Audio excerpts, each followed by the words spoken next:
அப்புறம் என்ன, நான் ஹையர் ஸ்டடீஸ் பண்ணுறேன்னு சொன்னேன். கல்யாணம் பண்ணிக்கிட்டு படின்னு ஒரு கூட்டம். வேலைக்கு போகிறேன்னு சொன்னால் நீ வேலைக்கு போய் தான் நம்ம குடும்பத்தை காப்பாற்றணும்னு இல்லைன்னு ஒரு பதில். வேலைக்கு போகிறதுன்றது சம்பளத்துக்கு மட்டும் இல்லைங்க, ஒரு அடையாளமும் ஒரு தாலி கயிறு தராத மரியாதையை கூட பல பெண்களுக்கு ஐடி கார்டு கொடுத்துருக்குங்க.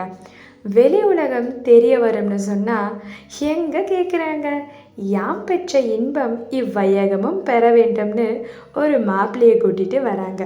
வீடு இருக்கா, கார் இருக்கான்னு பார்க்குறாங்களே தவிர நல்ல மனசு இருக்கா, நம்ம பிள்ளைய நல்லா பார்த்துப்பாரான்னு பார்க்க மாட்டிருக்காங்க.